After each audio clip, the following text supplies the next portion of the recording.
a joy, although it's still a little weird doing it by Zoom, but I've had many years of connection with Rime Center probably since its beginning. And it's nice every time I can visit, and under current circumstances, I'll take it this way.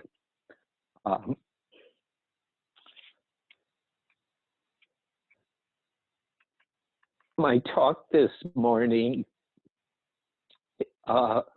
focuses on something I've been addressing a lot personally and with students, which is fear and connected stuff like worry and anxiety.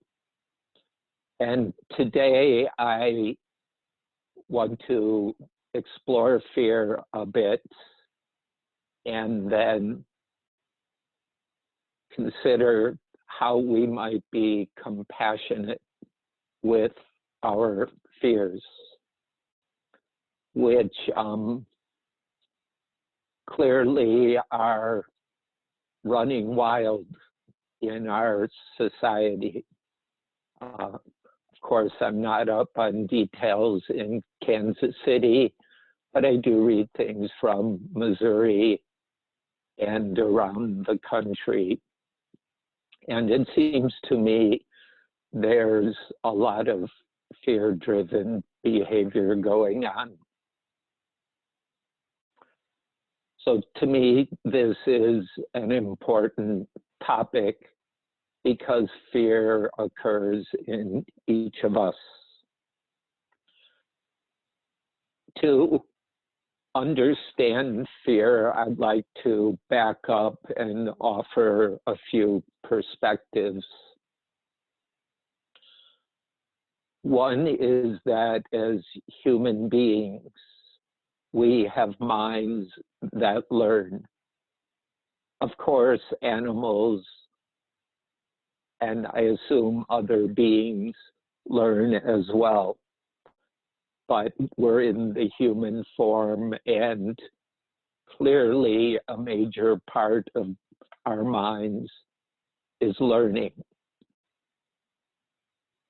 Connected with this, we seek to know. It's built in, I think, that we want to know. From the day we're born, there's a lot to learn.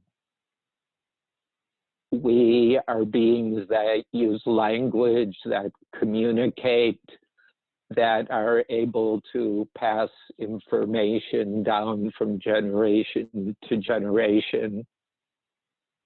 We have teachings of all kinds, whether science or religious and everything in between.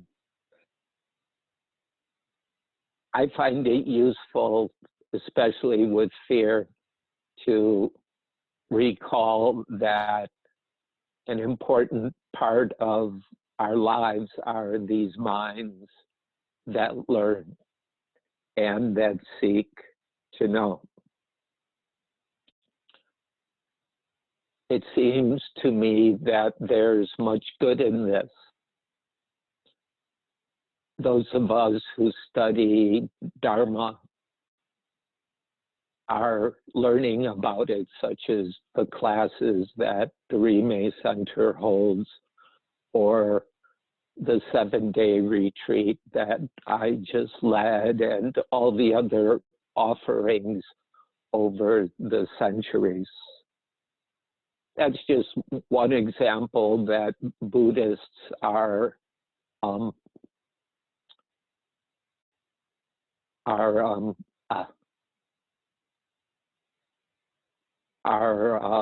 respectful of. And the good sorts of learning build wisdom.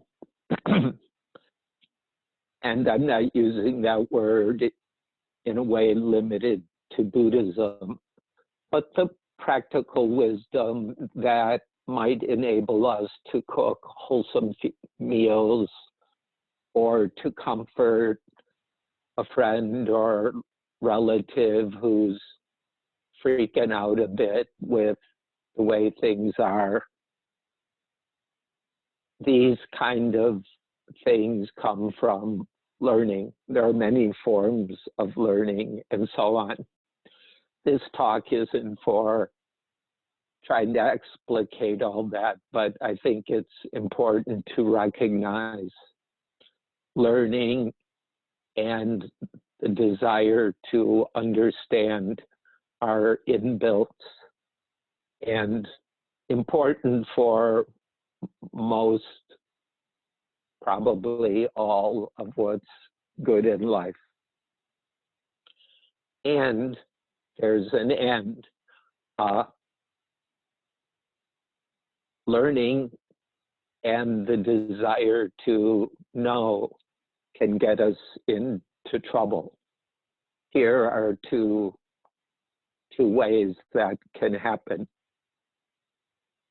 Because we want to know and understand, we can think that we know stuff we don't. This is called opinions and similar things. Because of our need to know, especially when the ego function is attached, then we pretend to know, we make stuff up, we pull claims out of who knows where, and often we trick ourselves and think we know stuff we don't. We spend a lot of time figuring it out, and so now we know, or we read it somewhere, and we trust that that's a good source, and we think we know. And it turns out some of this kind of knowing we don't actually know, but we think we do. Buddhism calls this delusion, to believe we know something that we don't really know. If we're aware that our understanding of something is partial and incomplete, that need not be delusion, but the part where we're pretending to know, claiming to know, assuming we know when we don't. That's a form of delusion, and this gets us into a lot of trouble. The COVID-19 situation and the national news presents us with some clear examples of pretending to know. Where the need to know comes from, I won't speculate right now, but we see examples of this. Another way the need or desire to know can get us into trouble is the desire can outrun reality. This, I think, is especially pertinent now. There's so much unknown and uncertain that even those who think carefully about, lay people like us, but it applies to the epidemiologists and public health experts. Even they only can know some of what's going on. And that's even more true for the rest of us. And yet, often, we want to know more than is possible at this point in time. There's stuff that's probably going to become clearer later, But if right now I want or insist or demand that I know something that I can't know, this is another form of delusion. And when this kind of delusion operates with uncertainty, it seems to me the result is fear. Because our imaginations, our logic, start filling in the gaps. We go beyond what's actually knowable here and now, and basically are making stuff up, call it guessing, call it educated guesses, call it fantasy. Our imaginations and logic and thinking outrun the reality. So the basic need or desire to know, which can often be healthy, can also go too far. And then it stirs up trouble. In a situation like this, where there's so much uncertainty, the public health uncertainty, will I get it? Will my mother in assisted living get it? Will friends with heart disease get it? And then there's all the other health issues that we deal with. How many people in the United States, in the world, will die of this? Even now, we don't know how many are actually sick from it because of the difficulties and at times political interference that make it not possible to really know how many are sick, how many are dying.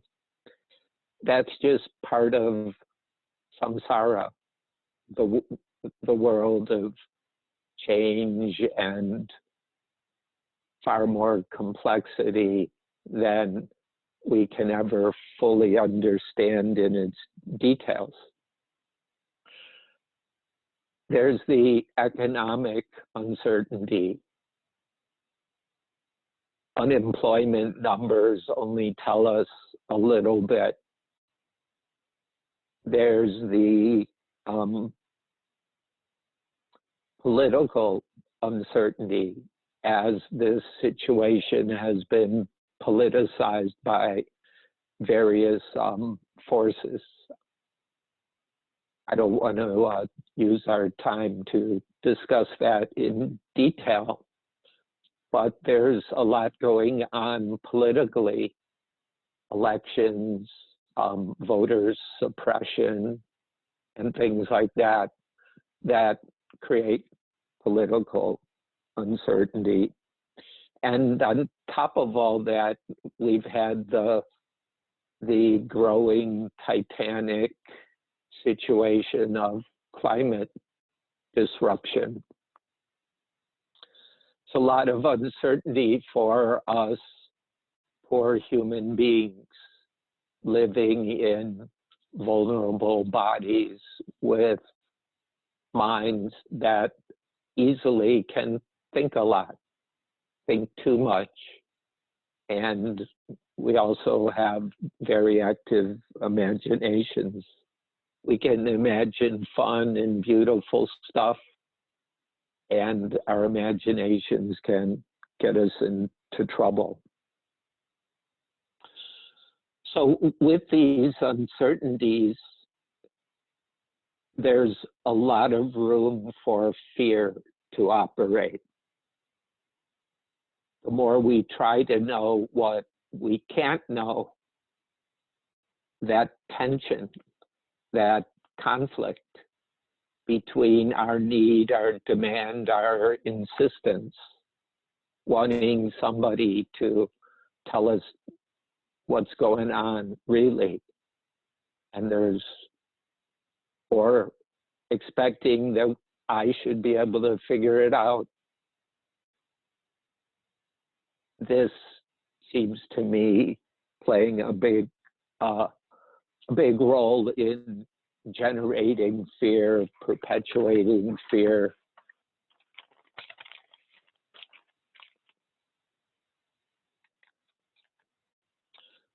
So those are some reflections on some of the ways that fear can be happening right now in connection with COVID-19 and the responses that our society is making, many of which we don't know for sure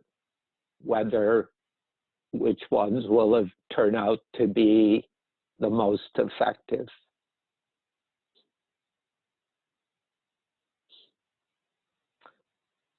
Next, I'd like now to move on to the compassion part and touch on some ways that we can be compassionate with fear.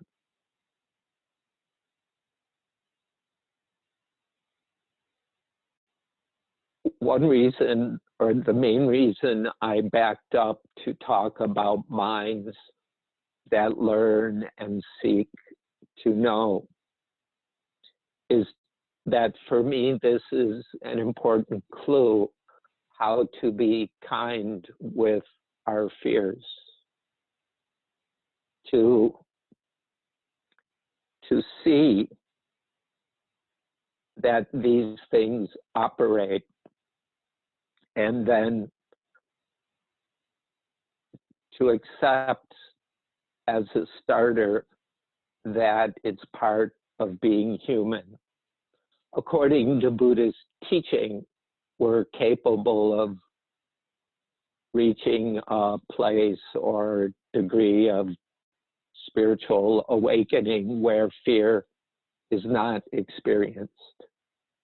But most of us, we're experiencing fear. Because of the role of knowing and wanting to know, for me, a good starting point is to let myself know the fears. And I'm not speaking fear as a broad, big category. It's one of the tricky things in speech.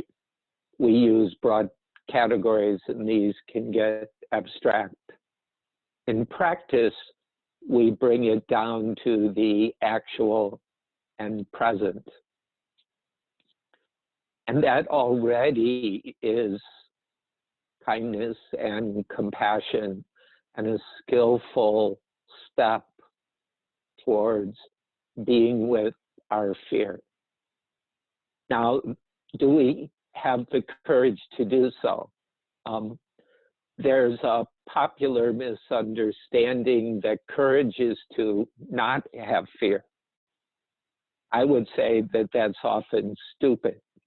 That's why we send young people with testosterone and give them drugs and alcohol and send them off to war. There are other examples, of course, and I've been there. I didn't go to war, but I did some of that stupid, totally stupid, risky behavior as a young man. Perhaps women are smarter on these things. I'd like to think, but I don't know. Anyway, if we allow ourselves to begin to know fear, first, that's courage. To feel the fear is much more courageous than pretending we don't. I've had to work through my own pretenses.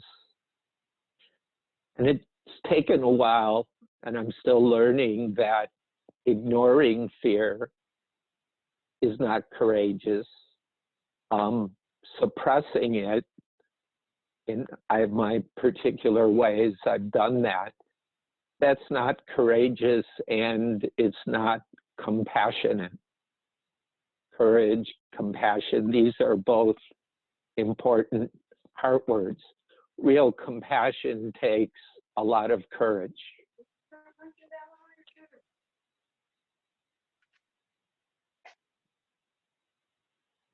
So a step is to make use of these minds that learn and that seek to know, to begin knowing our own fear. And basically, I don't think there's any other way. And the alternatives, like ignoring, suppressing, trying to rationalize it away, or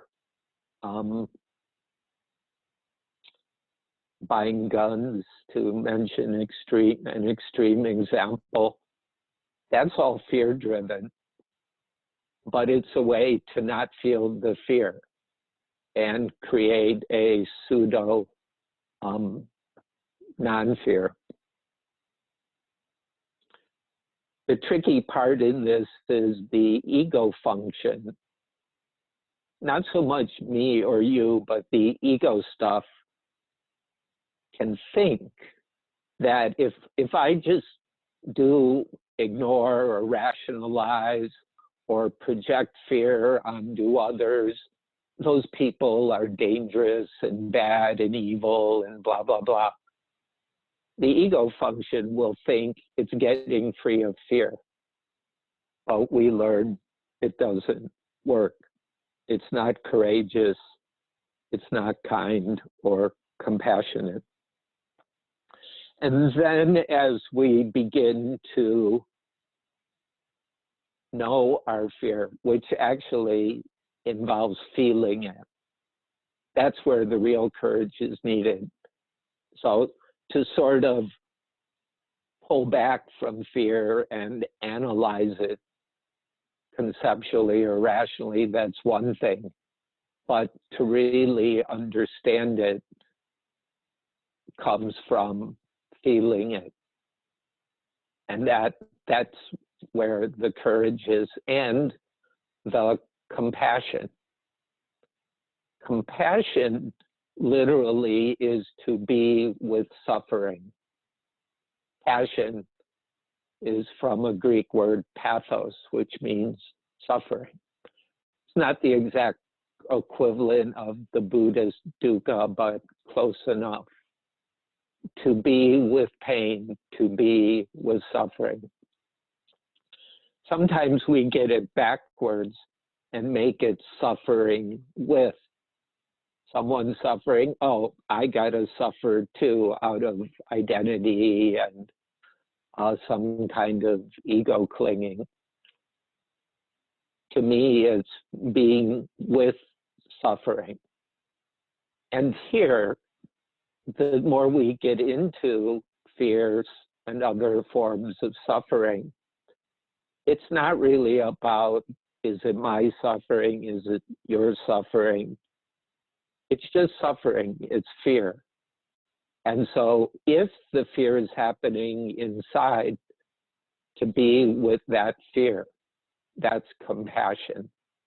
And cultivating the skills to do so are powered by compassion.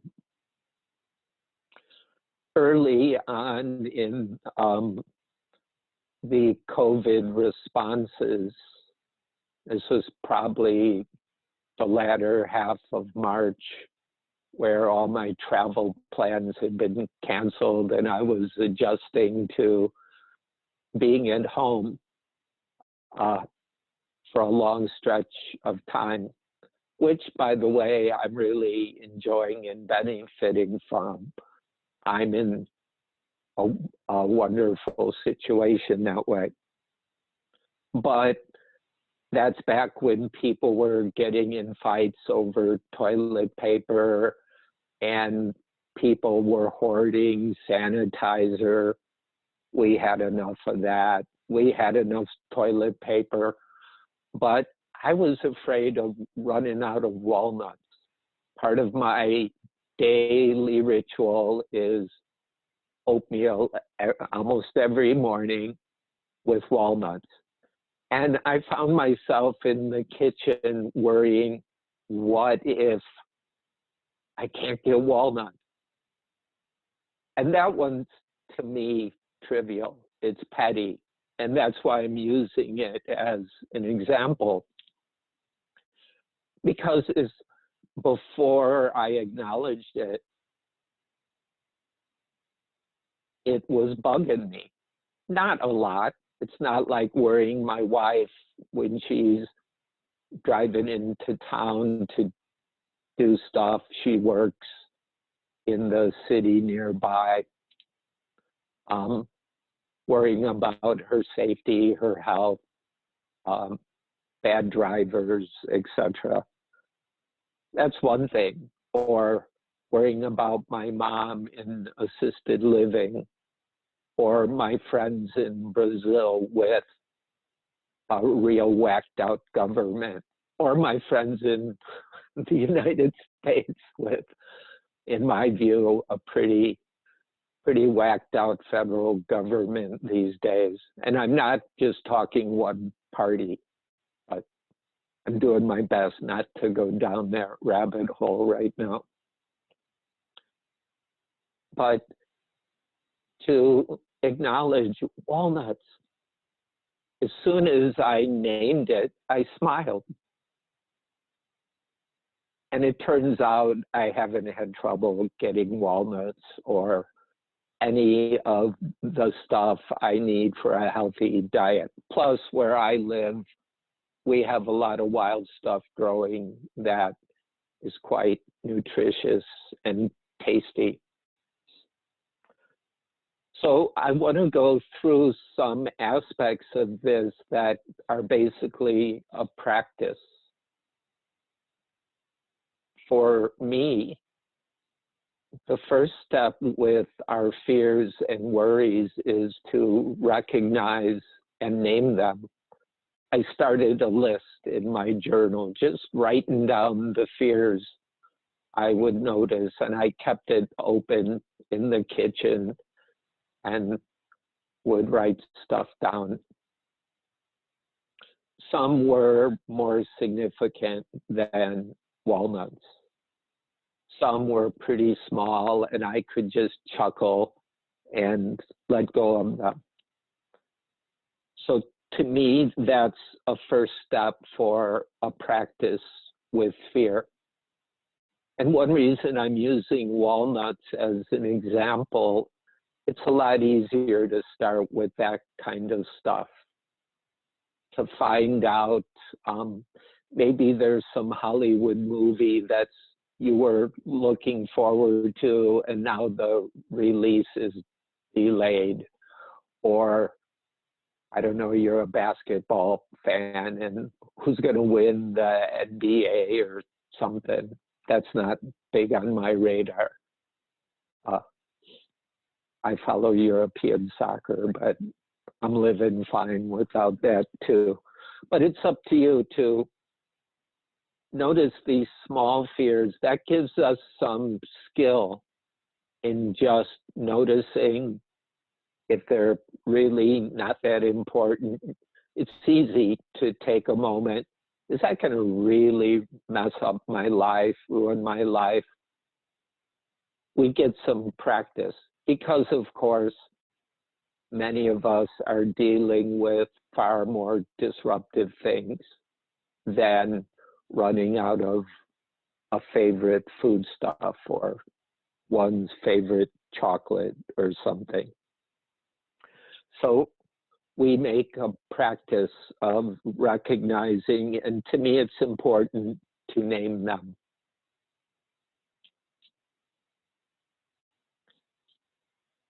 This is much easier if we have an ongoing spiritual practice that creates a healthy container in which to experience fear. Meditation in various forms, bowing, movement practices like yoga and Tai Chi, our service efforts in the community, keeping healthy ethics, spiritual study, and inquiry, all of these create a container that's big enough, and big's important, to feel fear. If the container is small and tight, physically, emotionally, mentally, it's hard to handle. A big enough container, and compassion, kindness and compassion are a huge part of that. Whatever the style of our practice, building this container is necessary for recognizing and naming the bigger fears. Losing one's job, or taking a big pay cut of some sort, for example.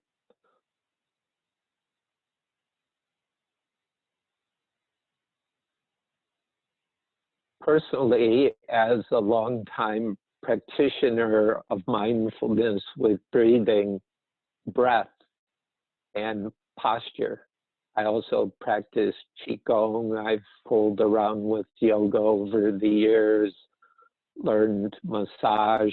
So I have a lot of tools for those kind of containers. And then the study I've done over the years, the Buddhist and other teachings I've put effort into.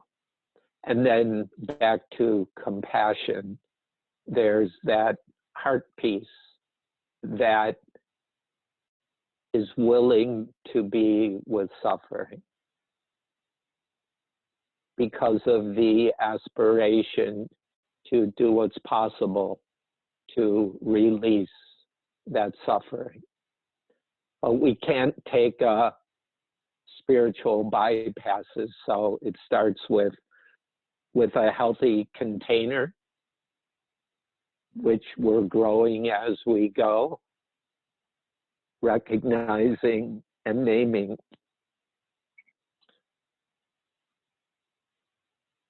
Then we can bring in certain knowledge. Here's one I think is useful. Fear is an instinct. It plays a biological role, not only in humans, but mammals and other animals. To me, it's important to remember that fear has had an important survival role way before I learned about Buddhism, because in my thinking, I'm prone to see fear as bad. Fear as an ego state, fear as a so-called defilement or destructive emotion. And even if that's true, to only see it that way and develop a negative attitude towards it is not helpful. The negative attitude leads to the desire to get rid of it, and then we take shortcuts. And even our Dharma practice can be misused as spiritual bypassing. So to balance out any tendency that we might have to take it as negative and then focus on getting rid of it, to remember, hey, wait a minute, fear has served us in a number of ways. This lifetime, it served our species, other species, and so on. It may be limited in its survival value, but it's played a role. For me, that's useful to remember. Fear is uncomfortable. It has an agitated quality. To me, it's kind of jangly, disorderly, messy. It's got often, for me, sharp edges. It's got a different energy than anger, for example. Part of understanding fear is to feel this discomfort. I don't like that. I bet most of you don't either. That's why we try spiritual bypassing. We don't like it. A deeper understanding and practice is to feel the discomfort. This isn't the full meaning of compassion, but it's a start. If we can't hang out with the discomfort for a while, and I don't mean, just drag yourself into the pits until you freak out and have a nervous breakdown. Within your container's ability, feel this discomfort, feel the agitation, and so on. These then allow us to notice what memories are involved. My little analysis, if you will, of how some of the ways fear comes up.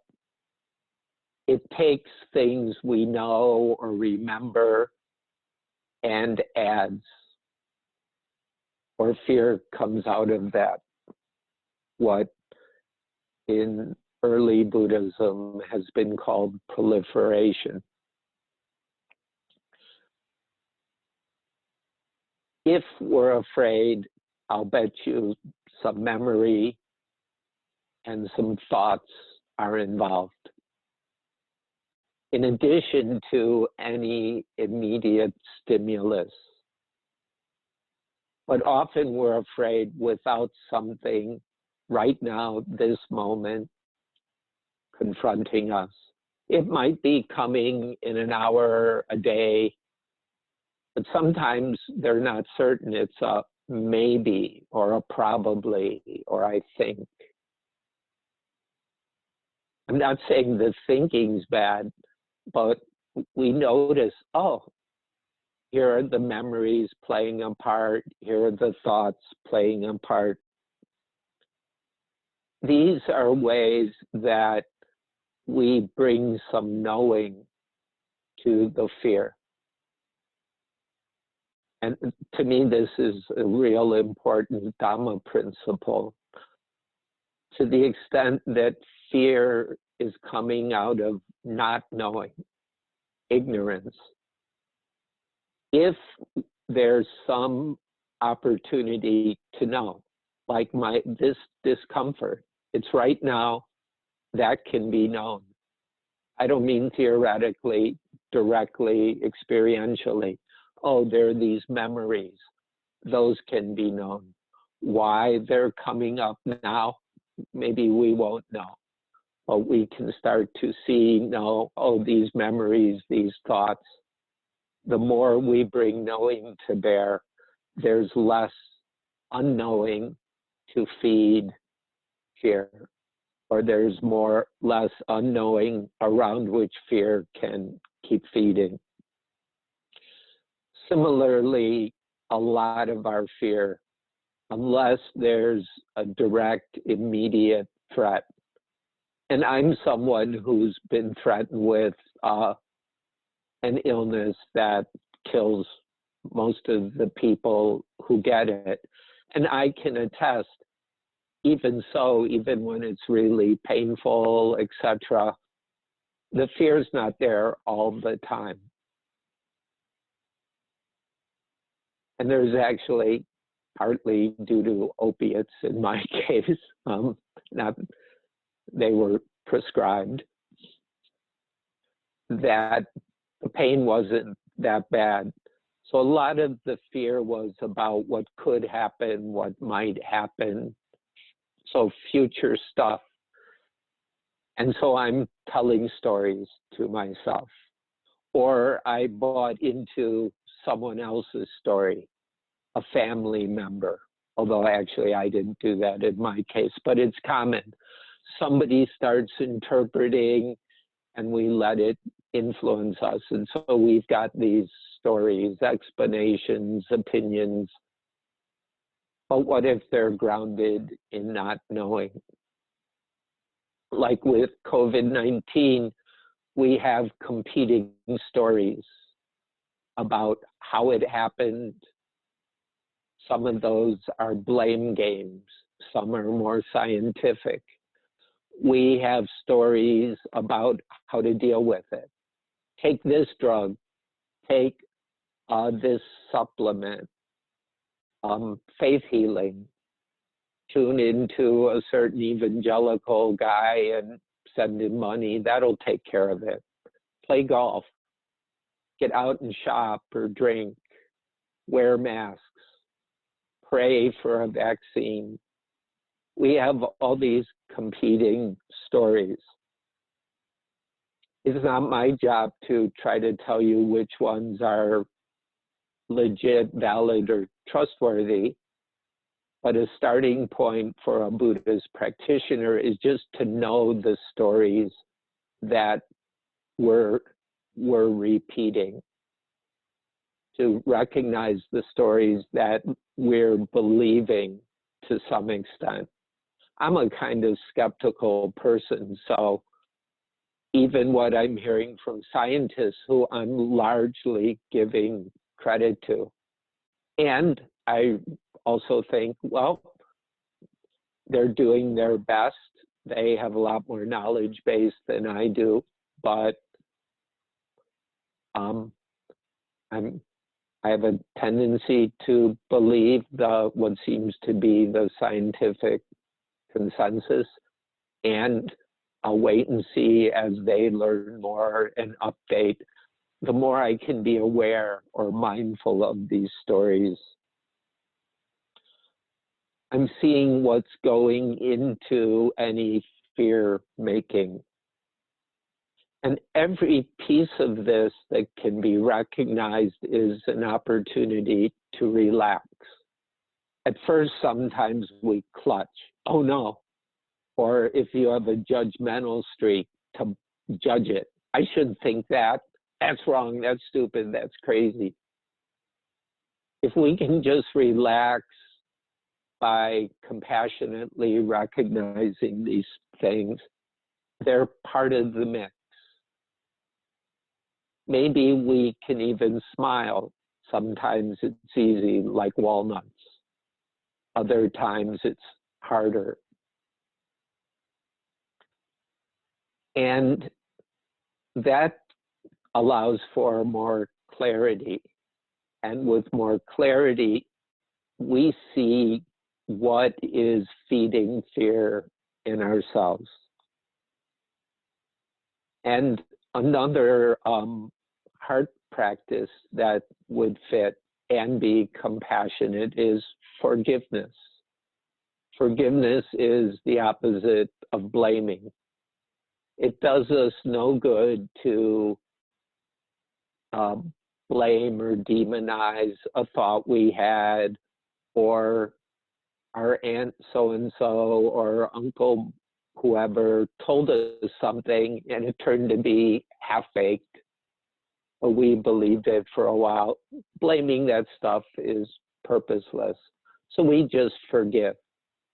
We are not omniscient beings, nor are our friends, relatives, any of the scientists or politicians, and so on. With each recognition, we learn to practice relaxing. That keeps us in the healthy container. We smile, which helps the more emotional or attitudinal container. And smiling empowers the healthy need to know. We want to understand this stuff. We, as Buddhist practitioners, we seek to understand mind. How do these things work? If we can relax and smile and forgive, then our learning is more and more healthy, which seems to me crucial in a time of great unknowns. And even if somehow COVID-19 goes away, we're still going to have some big unknowns to deal with.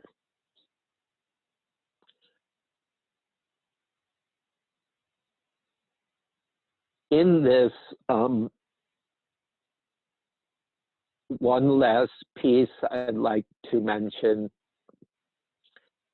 If we're really paying attention to fear, we will find out that there's a big concern with me.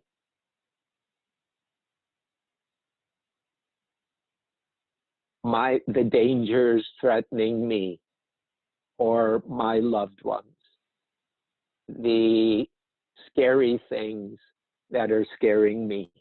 If we keep observing, we'll find it's always coming back to me. Sometimes some of us, it's my loved ones, it's others, but we're afraid because of their connection to me in some form or another. That's how it usually operates. The first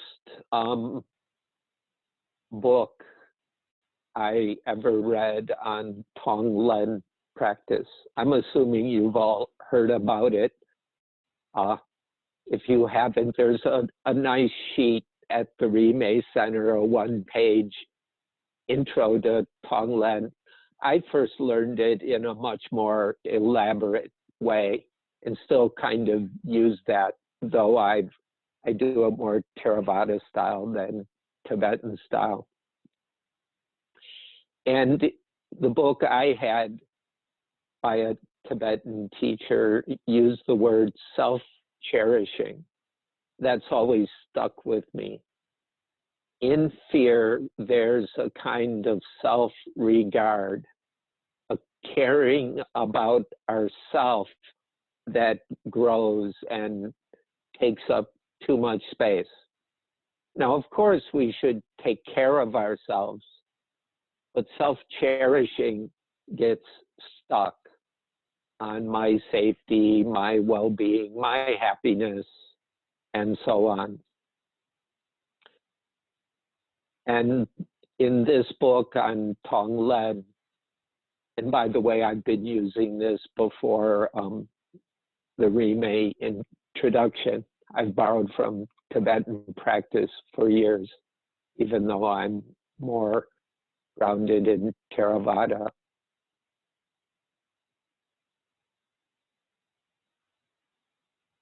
The ability to be compassionate will end up in being compassionate for this me, the me that's afraid, and the me that Buddhism teaches doesn't actually exist the way we think it does.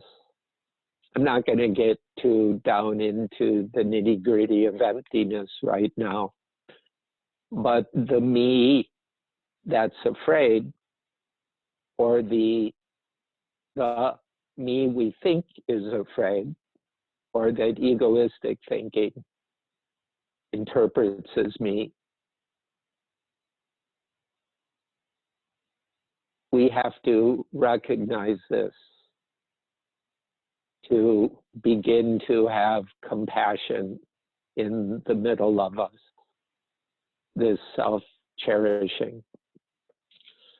And the way I learned Tong, the taking is to bring it into not me, but the self-cherishing, the self-centeredness, the self-regard at the core of our fear and suffering. I'm not going to try to describe a full Tong practice, but I'd like to share one use of Tonglen I've been using.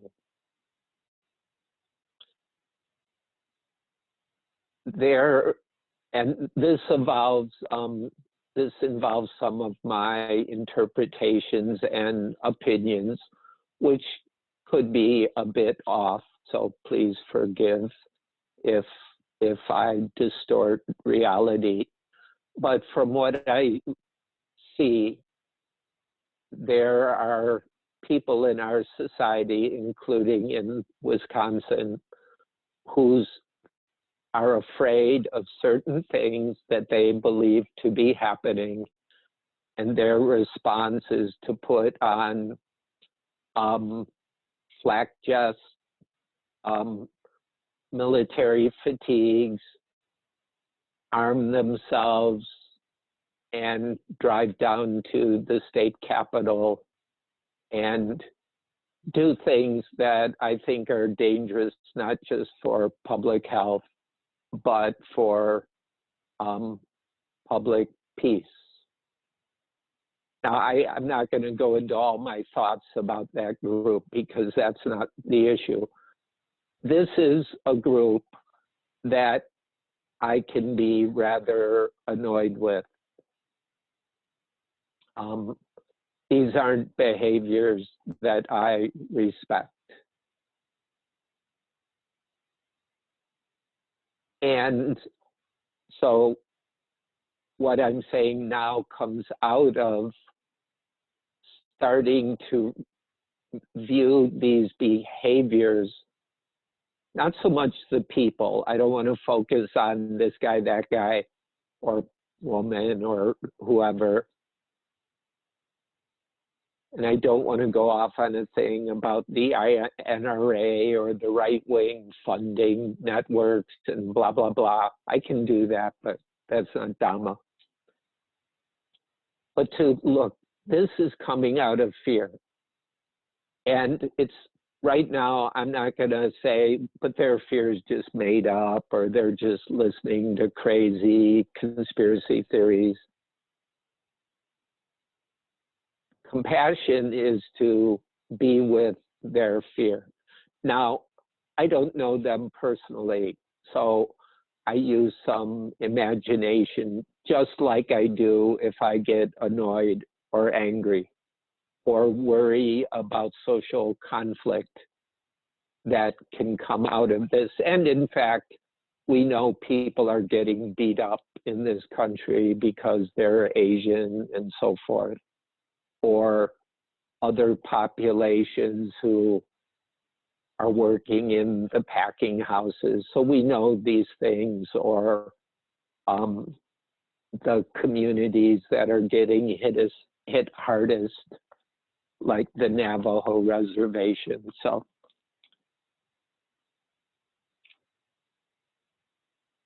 to practice Tonglen for me now includes, and I'm aiming to do this daily, is to give my attention, using some imagination, to the fear that is driving, or at least plays a big role in the behavior that I don't care for. And the more I can give kind attention to the fear in others, because I've been touched by the fear of people close to me. I've looked into my own fear. This creates capacity to begin to empathize, sympathize with fear in others. Instead of judge it, analyze it, which are all mental things, can we begin to take in that fear coming from groups who we may be inclined to respond differently? To me, this is a particular practice of compassion, and I've come to believe it's really crucial. I see a society with more and more divisions being provoked in ways that I think are quite ugly and dangerous. I don't want to contribute to that. And this is one practice of compassion. I named this talk Compassion with Our Fears. And by our, I didn't just mean mine or mine in yours. I'm thinking of all the fears involved in the tumult and confusion of a society going through something, and it's not just COVID-19 that it's not prepared to deal with wisely. So I'm practicing with compassion to not contribute and perhaps find opportunities to support what's healthy and healing.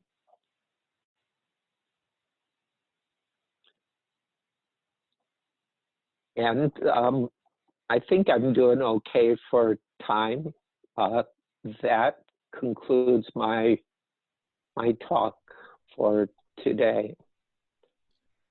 I've only been able to watch a few of you as I talk. I do that so I'm not staring at myself, which is really boring now. It's nice seeing faces, and I hope you're tuning in for this has given you some support for your practice of compassion in particular and Dharma in general. Santikaro, we did have a question come across. I thought I would ask. They would like to have you elaborate more on building or maintaining the container and skillful ways of evaluating our capabilities when it comes to the size of the fears we are putting in the container. Also, skillful approach to helping others in the grip of the fear in the moment. Okay, that's three things. Sorry. Oh, that's fine, but I may forget the second and third after I respond to the first. Of course. I touched on some ways for the container. For me, first of all, mindfulness is always crucial. Mindfulness is basically remembering the container, and then with mindfulness being kind. And so on one level, that's our bodies. I've learned some things about posture, for example, from yoga, qigong, massage. And throughout the day, I check my posture, such as standing in the kitchen, preparing meals. I don't do it as often as I should, but when I'm out cutting up wood with a chainsaw, one, I'm very careful about feet placement for safety reasons. And then I remember my back, my hamstrings, my shoulders. And so building in awareness of posture, and with help from, say, yoga teachers, learning about the kind of posture that's stable, strong, aligned, and relaxed. So there's that part. I use breath to support that, further relaxation, and kind of keeping an open mind. my tendencies to burrow down into certain details and get stuck. So to mentally relax and open up. For me, another part of the container is ongoing Dharma study. I've got a nice setup because I teach. So I'm always being asked to give thought to things. And then I draw on Dharma teachings, I'll look things up, I'll ponder like I did for this talk. And so that's another way of building one's container.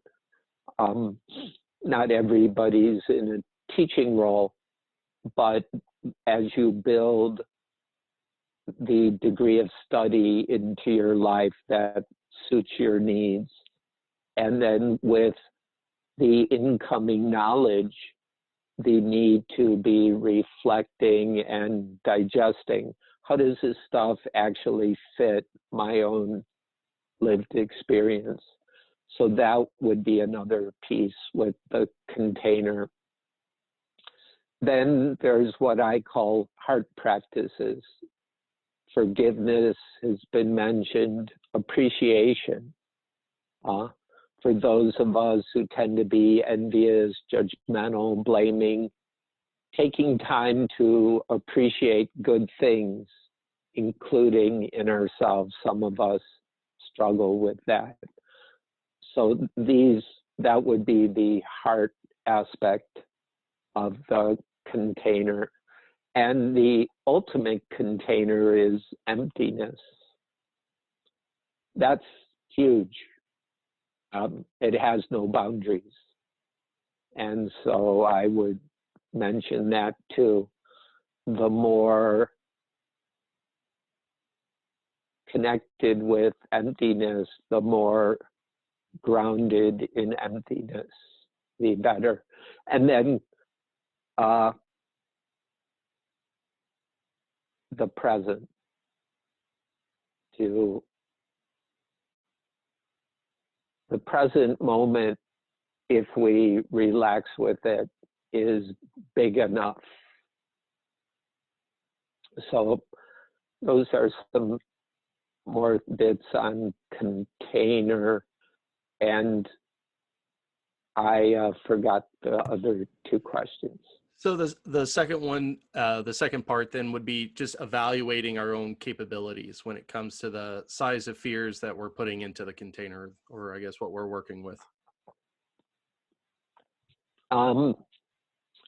Boy, it might just be trial and error. Let me think a bit.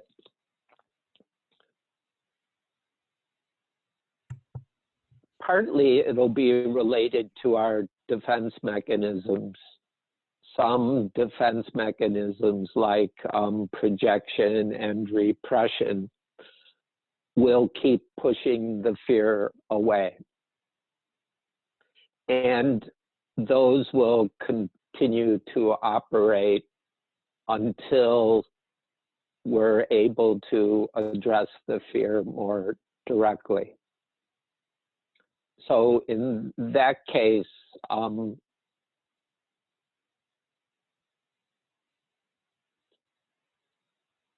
so assess our own ability.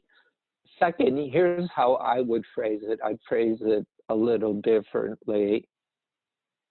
Have a lifeline. I'm thinking like if we're out on the ocean and we're not capable of swimming 20 miles, to know where the life preserver is, or you get on an airplane and you know where the entryways are. You don't totally ignore the announcement. Similarly, if we're dealing with fear, have something that is available to hold on to if you need it. If you have a mantra practice, for example, or in Theravada Buddhism, we have various chants. I don't quite do it as mantra, but one basic one, Namo Tassa Bhagavato Arahato Sama Sambuddhassa, homage to the Blessed One, the Arahant, far from defilement, the perfectly self-awakened one. If a mantra is something we're really familiar with, that's there. That's real close at hand. And if you need to, just say the mantra, or I also use the refuge chant, Buddhang Saranang Gacchami, Dhammang Saranang Gacchami. And simply repeating that, which is by voice, and if you're not unless you're in a place where that'll get you into trouble. But thinking it means energy is going there rather than feeding the fear. Add some voice, add some bows, take deep breaths.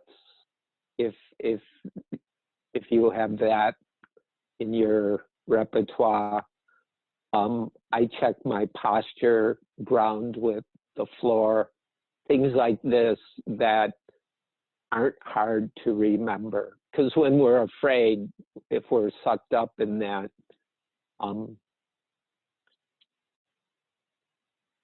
so there would be that. And then also kind of be realistic with yourself. Some of what I've said today involves kind of doing an inventory with our fears. Do some journaling. Know how fear plays out in you enough.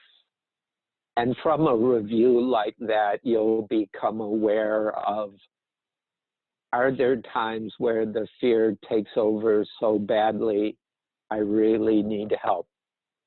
If that's the case, have help available. A therapist, a Dharma friend, a teacher from Rime, and so on, who you can call.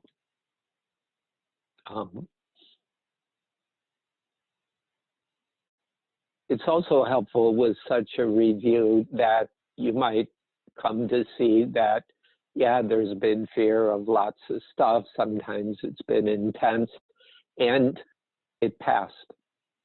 The more we recognize how old fears passed, the more we realize there's some capacities in us to not stay stuck in fear.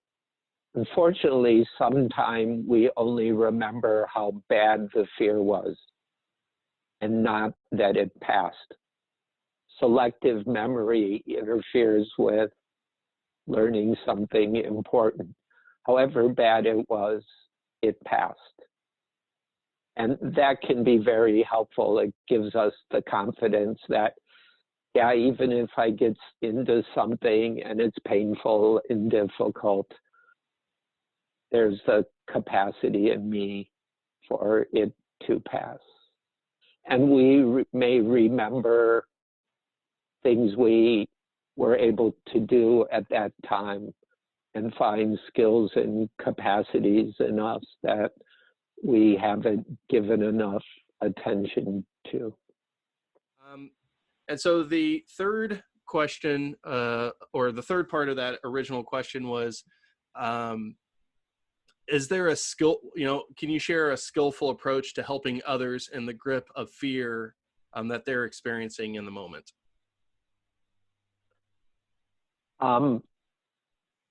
It depends on who they are and your relationship with them. I tend to try to talk them out of it, and I found that doesn't always work too well. And so, yeah, I'm kind of embarrassed to say it. It's taken me a long time to realize I should just be compassionate, kind of be with the fear for a while, be a friend, listen.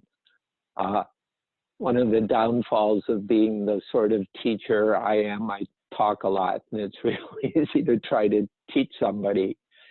And so that's relevant to me.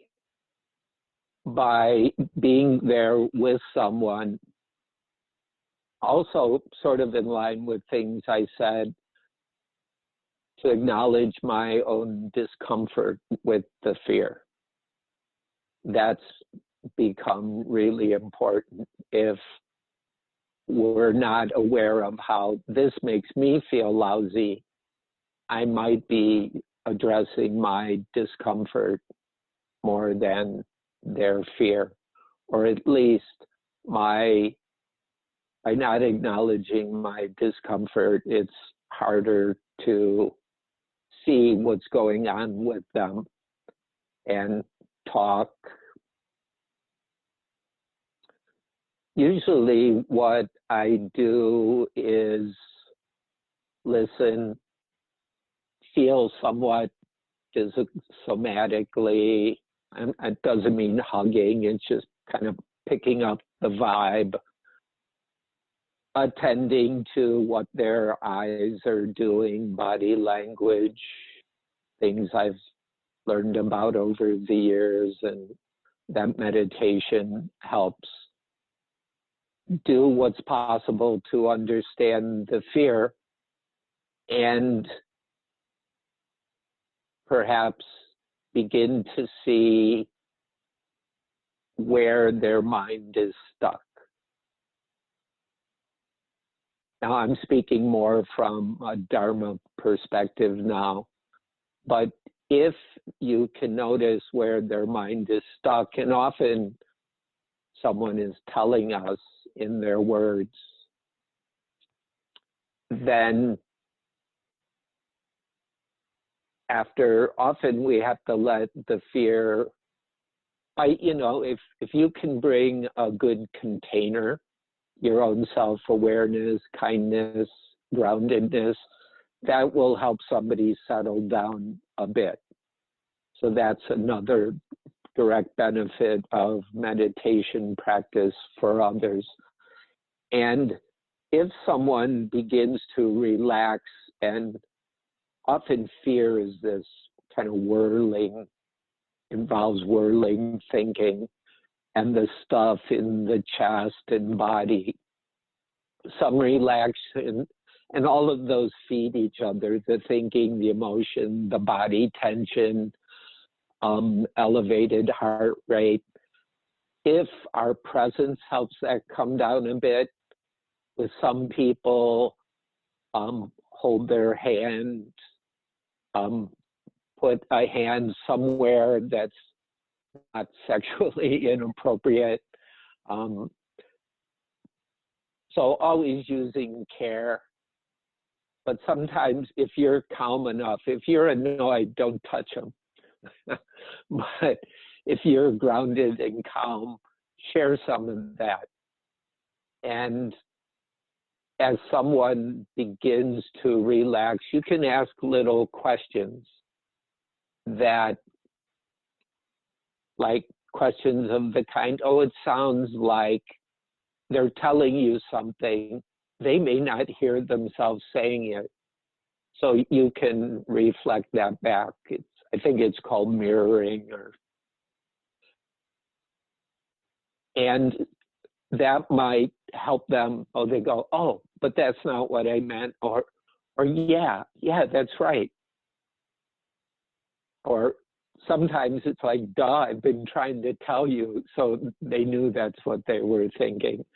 But you're bringing some sympathetic opportunity to talk about it.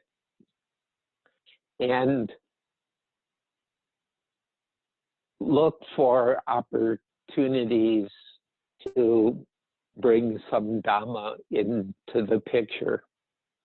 With some people I know who have a lot of active fear, really the main thing is the first part. Just listen and kind of respect the fear. rather than try to get rid of it. But depending on your relationship, your own understanding, and whatever fear is playing out, you might see some ways to suggest something. You might say, you know, when I'm afraid, I've learned to take slower, relaxed breath, because in fear, the breath is agitated and kind of fast. I've learned to slow it down gradually and gently. And you could say to someone, if you've learned that yourself, you can say, oh, let's breathe. You want to try breathing together? Or I've suggested to people that they stand up, change posture, and then help them have a grounded, strong posture, and they won't feel as afraid. Or if you look at them and they're all kind of crunched up, because of my experience with posture and massage and things, some body stuff, and also in trauma work, there's a lot of somatic parts. It seems to be gaining more and more scientific support. So help people have a less afraid posture, such as a good meditation posture, and adapt it to the situation. Help, you know, and even massaging someone's shoulders, let go of some of that tension. So those would be some ways. And then talking about it really depends on what's the source of fear and what's a kind thing to mention to them. My go-to is, oh, don't worry, you know, it hasn't happened yet. You're thinking too much. That's not that great an approach, but that's my own personality's style. And trying to push my ego habit on somebody else isn't so successful. But sometimes, if I'm grounded enough, it actually is okay. But I have to make sure I'm grounded and the situations warrants it. Those are a few responses I can come up with. Thank you.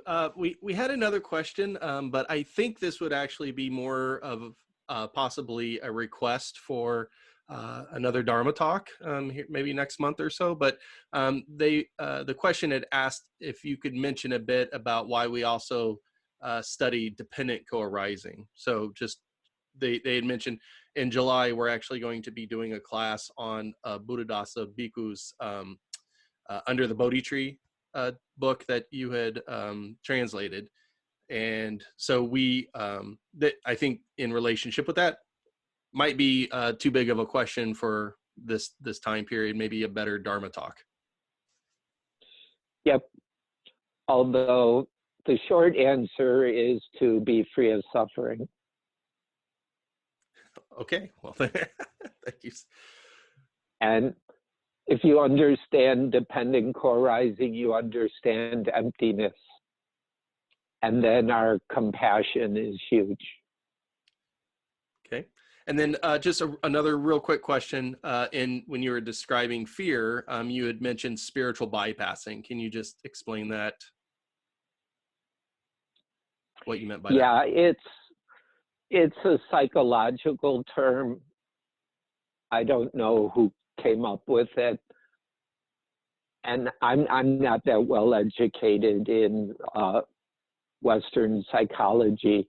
So my understanding is we use a spiritual practice to not deal with something. So instead of facing it, we do an end run. We try to get around it. So This happens a lot in religion where certain beliefs are used to bring comfort and consolation, to kind of sweep things under the carpet rather than face the suffering. And by the way, when there's no suffering, we face that. We face the joy, the health, the kindness as well. But usually spiritual bypassing is for the painful stuff. And because it's called religion, there's a lot of pretty warped stuff that's claimed to be religion, like the homophobia, for example. COVID-19 because we have transgender bathrooms. That's a real gross example, of course, but where we distort a religious teaching, like the concept of God's will. And we have these pompous people claiming to know God's will.